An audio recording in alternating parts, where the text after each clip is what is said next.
अस्सलाम वालेकुम। मेरे गांव में कल बारिश पड़ी थी, जो कि मैंने रिकॉर्डिंग की है। बहुत अच्छे नज़ारे देखने को मिले। आसमानी बिजली,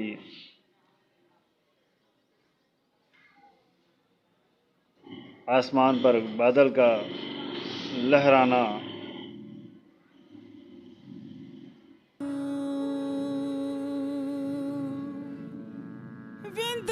बारहवीं बारिश के बाद कीचड़ तो बहुत हो जाती है, लेकिन ये एक है कि सफाई हो जाती है, दरख्तों की सफाई हो जाती है, फसलों के लिए अच्छी बात हो जाती है।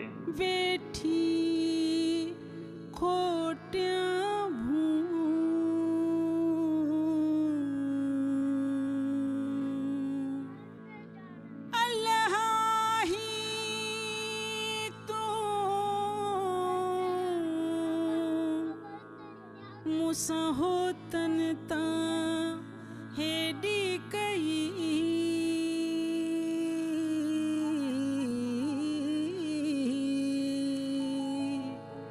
हो अला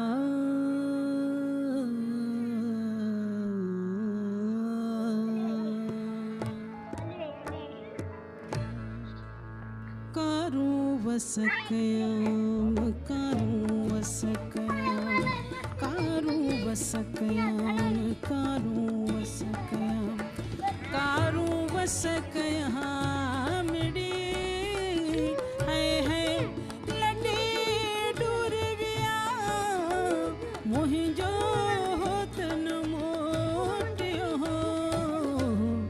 कारू वसकयाम कारू वसकयाम कारू वसकयाम कारू वसकयाम।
वसकयाम कारू वसकयाम कारू वसकयाम कारू वसकयाम।